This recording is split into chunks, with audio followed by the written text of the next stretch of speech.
The insurance process currently feels scary and risky.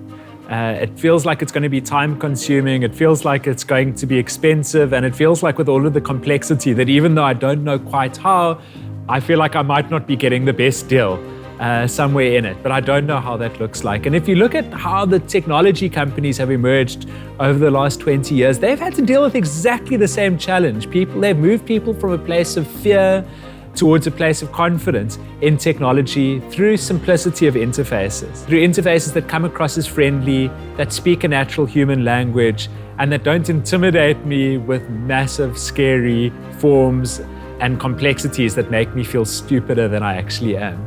So I think that one thing that insurance companies can learn a lot about from the world's best interface designers is friendliness, and possibly even a little bit of play.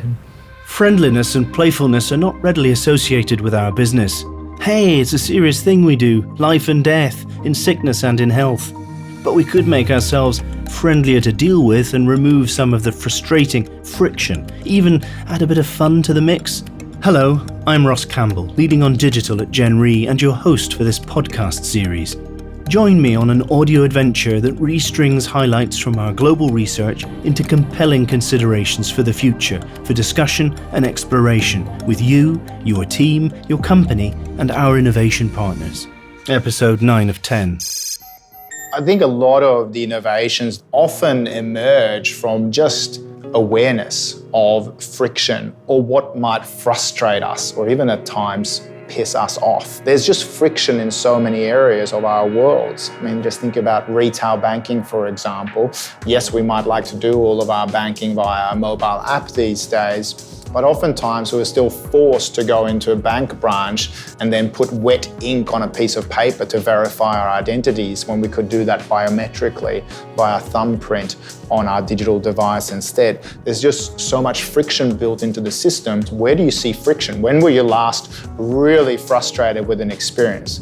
You know, be it in a hotel, be it with your financial services player, be it with your insurance company, be it at the post office, be it with your bank. Just ask yourself, how could we make this process a lot more human? And that sort of empathy is really where we find a lot of innovation. The great thing is, consumers are already used to getting things done differently in new ways. The less good thing is we don't facilitate that yet, but we can. Do not impose your business model on me, because that's the only way industry works. Because if Google arrives and does insurance differently, but actually does it a lot more like I intuitively expect it to be, then that's the model I will use. A young person is going to have very different needs now to what the solutions that we currently provide. They're going to want the flexibility on how they engage with the companies. They're going to have far more information at the tip of their hands, from a pricing point of view, on how competitive different companies are. The way people work is going to be fundamentally different. They're going to be switching jobs far more frequently than what happened in the past. There's going to be periods of time where they don't have an income, and they're going to want far more flexibility from a premium payments point of view. And I think our products are going to have to change and allow and cater for that. The technology that we currently have, there's no reason that we shouldn't be able to handle this going forward. So there's this model that people have become used to, which is on demand, and it's also it's kind of streaming. It's I can turn it on and I can turn it off. I don't want to get into long-term contracts, and I think that could be very relevant for insurance as well. Now, it sounds like a nightmare to manage this technically, having these decentralized computing capabilities. You could run a smart contract that literally, you can turn on and off very easily, and the transaction costs in that and the management overhead is extremely low. So that's really exciting, and I think it really plays into what people want, what young people want. Having insurance or frankly any financial services that just happen and just do what needs to be done in the background, and they're just always one step ahead of you. And that's sort of, I guess, the gold standard that we want to get to. I think the most brands that are succeeding in Africa are those brands that understand that there's a convergence happening. When you start to understand people's lives, you can actually create products that are actually quite inspired by how they live their lives. Understanding people's lives, having financial services that just happens in the background and turning it on and off as you need it, that sounds different to the way life protection works right now. We can pick parts out of what we do and make them smarter using tech. Eventually, and maybe even soon, we will be expected to offer something more revolutionary. If you wanted life insurance, there would already be an app embedded on your phone, which would pull data from other apps that you'd already inputted, such as your credit card details, your home address, the fact that you own a car, your kids' details, which are all somewhere in there, right? Just pull the data, you'd open the app, you'd say you wanted life insurance. It would probably know what you earn, yeah? And it would recommend some amount and some payment and ask you if you want it. And if you say yes, you tap yes, and a lot of your physical data should be available as well. And you should be able to close that transaction in real time. I mean, that would be the easiest way to do it. And then the millennial might go, well, what if I want some advice, right? What if I want to ask a few questions? Well, so then the first thing is kind of, you must ask it of the app, right? You don't actually want to talk to anybody. It's a pain to talk to people. Millennials don't like to talk to people either. There's computer gaming, culture, whatever it is. But get some real-time input on the stuff that you can. And then really, if necessary, I'll interact with somebody because I don't really understand the stuff. And it's kind of the last step as opposed to the first step.